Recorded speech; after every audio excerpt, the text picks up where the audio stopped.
할렐루야. 오늘은 9월 12일 월요일입니다. 오늘은 대체 공휴일로 연휴 마지막 날이죠. 오늘도 귀경길에 오른 분들은 안전운전 하시고 그래도 함께 묵상해 보도록 하겠습니다. 오늘은 고린도전서 7장 25절에서 40절 말씀을 통해서 너희의 유익을 위하여 라는 제목으로 함께 묵상해 보도록 하겠습니다. 먼저 본문을 함께 보도록 하겠습니다. 음성으로 듣기를 원하시는 분은 아래 주소를 클릭해 주시기를 바랍니다. 25절입니다.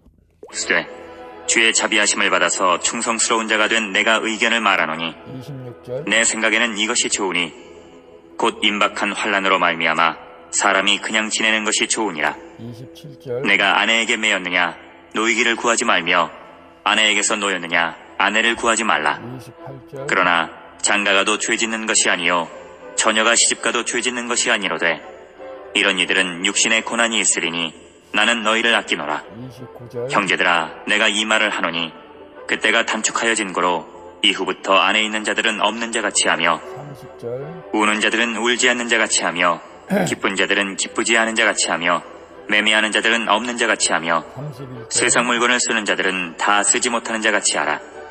이 세상의 외형은 지나감이니라. 32절 너희가 염려 없기를 원하노라. 장가가지 않은 자는 주의 일을 염려하여 어찌하여야 주를 기쁘시게 할까 하되 33절 장가간 자는 세상 일을 염려하여 어찌하여야 아내를 기쁘게 할까 하여 마음이 갈라지며 시집가지 않은 자와 처녀는 주의 일을 염려하여 몸과 영을 다 거룩하게 하려 하되 시집간 자는 세상 일을 염려하여 어찌하여야 남편을 기쁘게 할까 하느니라. 35절 내가 이것을 말함은 너희의 유익을 위하며 너희에게 올무를 넣으려 함이 아니니 오직 너희로 하여금 이치에 합당하게 하여 흐트러짐이 없이 주를 섬기게 하려 함이라. 36절 그러므로 만일 누가 자기의 약혼녀에 대한 행동이 합당하지 못한 줄로 생각할 때에 그 약혼녀의 혼기도 지나고 그가 취할 필요가 있거든 원하는 대로 하라.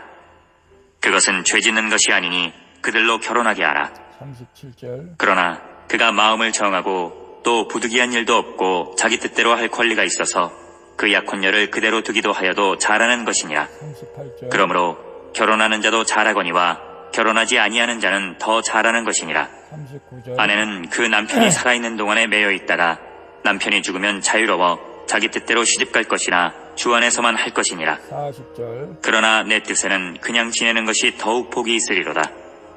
나도 또한 하나님의 영을 받은 줄로 생각하노라. 아멘. 40절까지만 봤습니다. 본문 요약은 이렇습니다. 임박한 환난으로 말미암아 사람이 그냥 지내는 것이 좋지만 결혼해도 죄짓는 것은 아니라고 말합니다. 또한 때가 단축하여진 것을 알고 세상 외형에 집착하지 말고 주님을 섬기기를 권면합니다. 또 바울은 과부의 재혼은 주 안에서만 가능하나 그냥 지내는 것이 더 복이 있다고 말하는 내용입니다. 질문과 묵상하기 1. 임박한 환난을 피하고 육신의 고난에서 벗어나고자 결혼하려 합니까? 아니면 그것을 인정하면서 거룩을 목적에 두고 결혼하려고 합니까?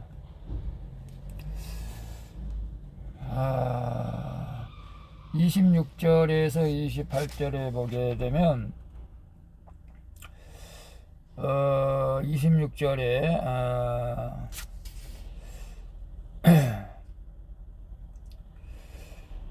내 생각에는 이것이 좋으니 곧 임박한 환난으로 말미암아 사람이 그냥 지내는 것이 좋으니라. 28절에 그러나 장가가는 가도 죄짓는 것이 아니요 처녀가 시집가도 죄짓는 것이 아니로되 이런 이들은 육신의 고난이 있으리니 나는 너희를 아끼노라.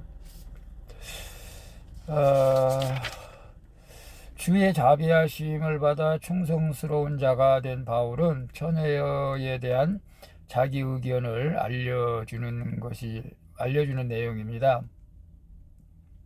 말씀으로 내 죄를 보면서 주의 자비하심을 받아 주께 충성하게 되면 남들이 내 의견을 구하는 인생이 됩니다. 로마의 박해가 임박하는 상황에서 바울은 처녀와 총각이 선교에 전념하기를 바랬던 것이죠. 그러나 결혼해도 죄 짓는 것은 아니라고 말하죠.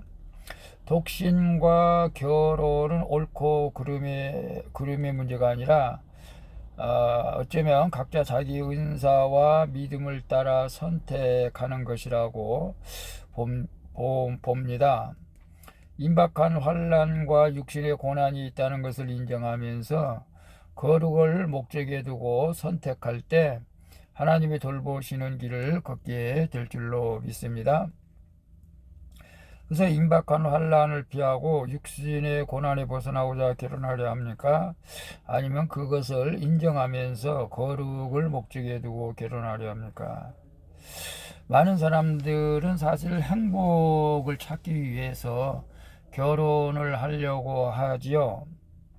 결혼하면 행복할 것 같다는 생각들을 하게 되죠.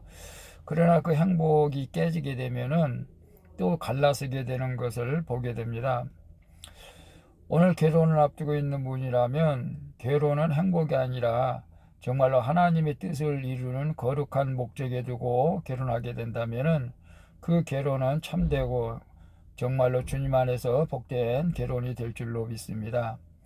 내가 누구 때문에 행복하고자 하는 결혼은 실패하기가 쉽습니다. 저는 과거에 사랑하면은 진짜 욕심을 부리지 않는다. 내가 소유로 가지지 않는다라고 제가 스스로 그렇게 말한 적이 있는데요. 지금 생각하면은 또 이상하기도 합니다. 사랑하면 내 소유물로 갖고 싶어 하지요, 많은 사람들은. 그러나 진정한 사랑은 그것이 아니라 내 소유물이 아니라 그냥 바라만 봐도 아름다운 그런 사랑, 그게 순수한 사랑이 아닐까 싶기도 하는데요. 어쨌거나 결혼은 하게 되면은 어려움이 온다는 것을 우리는 알아야 됩니다. 항상 깨가 쏟아지는 것은 아니고 결혼해서 살다 보면은 부딪히는 일이 많습니다. 그런 일들을 각오하고 인내하면서 주 안에서 거룩을 목적에 둔다면 그것이 행복한 결혼이 될 줄로 믿습니다. 2번 봅니다. 때가 단축하여진 것을 알고 집착하지 말아야 할 이 세상의 유행은 무엇입니까? 29절 31절에 보게 되면 29절에 형제들아 내가 이 말을 하노니 그때가 단축하여진 거로 이후부터 안에 있는 자들은 없는 자같이 하며 31절에 세상 물건을 쓰는 자들은 다 쓰지 못하는 자같이 하라. 이 세상의 유행은 지나감이니라 라고 말하고 있어요. 바울은 주께서 다시 오실 때가 주님이 다시 오실 때가 가까웠다고 여겼던 것입니다. 우리가 하나님 앞에 서서 결산해야 할 날이 가까웠기에 이후부터는 땅의 것들을 집착하지 말라고 말합니다. 배우자가 있어도 언젠가는 그를 떠나야 할 것을 알고 슬픈 일이나 기쁜 일도 다 지나갈 것을 알며 돈 주고 산 것도 다 쓰지 못하고 없어질 것을 알라고 말하죠. 이처럼 우리는 세상 외형이 지나감을 알고 소유가 아닌 구원을 목적에 두고 결혼이나 독신을 택해야 할 줄로 믿습니다. 어느 편이든 임의대로 할 것이 아니라 구원에 이치 합당한지 분별하며 주를 섬기는 마음으로 해야 유익이 될 줄로 믿습니다. 그래서 우리도 지금은 말세죠. 때가 단축하여진 것을 알고 집착하지 말아야 할 이 세상의 유행은 무엇입니까? 초대교회나 지금이나 마찬가지입니다. 너무 유행에 아파트에 차에 환경에 신경 쓰다 보면은 우리의 본질적인 신앙을 잃어버릴 때가 많죠. 사실 아파트를 소유하든 차를 소유하든 언젠가는 우리가 이 세상을 떠나가게 되고 그것은 남게 되겠죠.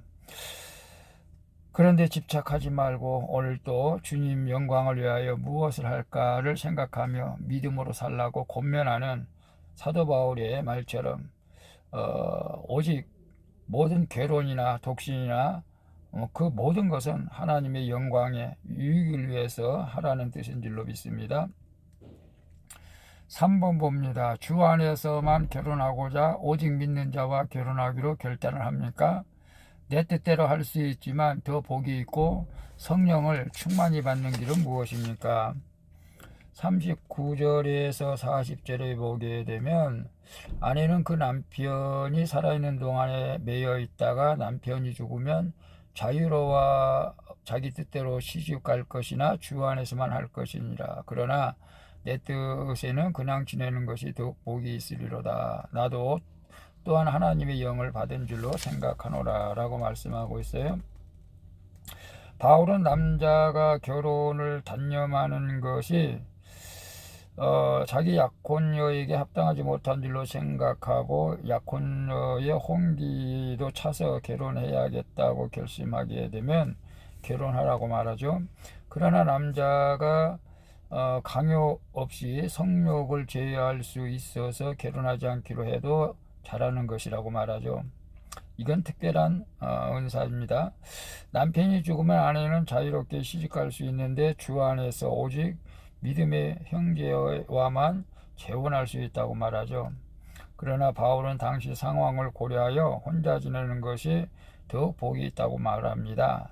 당시는 많은 어려움이 있었죠. 임박한 주님의 재림을 또 기다리고 있었을 때이고 그렇습니다. 결혼하여 가정을 이루든지 홀로 구별된 삶을 살든지 부르심을 따라서 주 뜻대로 사는 것이 복 있는 인생인 줄로 믿습니다. 그래서 주 안에서 결혼하고자 오직 믿는 자와 결혼하기로 결단합니까?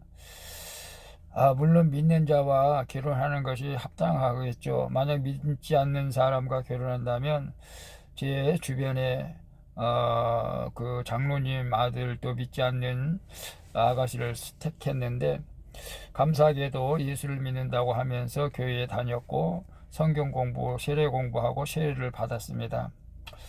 저희 아들도 그렇게 할 줄로 믿고 기도하고 있습니다. 안 믿는 사람을 선택했다면 그분을 믿게 그럼 교회로 인도하는 것도 또한 하나님의 뜻인 줄로 믿습니다. 그러나 그것은 정말로 모험이고 또 그에 따른 어려움이 있습니다. 그래도 믿는 사람과 결혼한다 할지라도 또 믿는 사람도 구원의 확신이 없다면 결혼 후에 또 많은 잡음이 생기게 되는 것을 봅니다. 구원의 확신을 갖는 믿음의 사람끼리 만나면 더할 것이 없겠죠. 내 뜻대로 할 수 있지만 더욱 복이 있고 성령의 충만히 받는 길은 무엇입니까? 물론 여기에서는 아무런 외형에 신경 쓰지 않고 아내나 남편에 신경 쓰지 않고 오직 주님만을 생각하면서 주님과 함께하는 것, 이것을 강요 비슷하게 하고 있는 것을 보게 되는데요. 부부지간에 있다 할지라도 날마다 기도하면서 말씀 보면서 찬양하면서 오직 주님만을 위하여 주님만을 사랑하는 그런 믿음의 삶을 살아간다면 그게 곧 성령 충만한 삶일 줄로 믿습니다.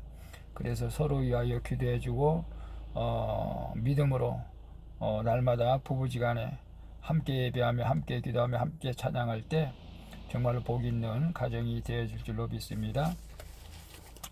기도하겠습니다. 주님, 주의 자비하심을 받아 임박한 환난 속에서 내 욕심이 아니라 거룩을 목적에 두고 결혼을 선택하게 하여 주옵소서.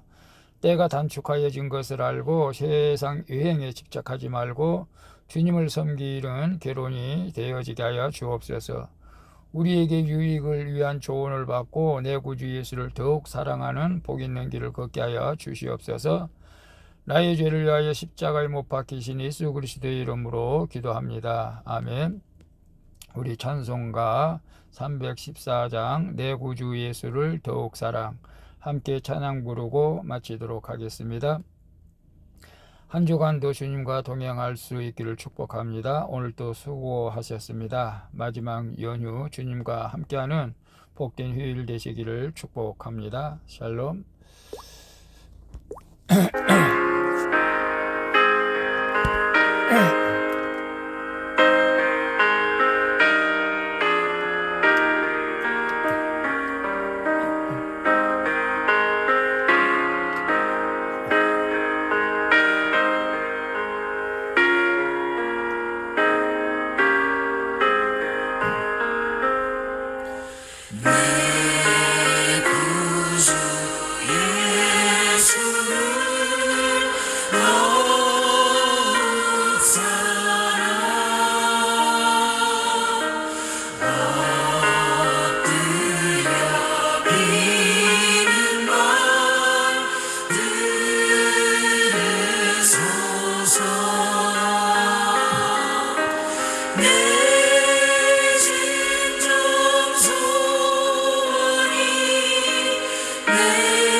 주님 사랑합니다. 주님, 내가 주를 사랑하는 것은 주님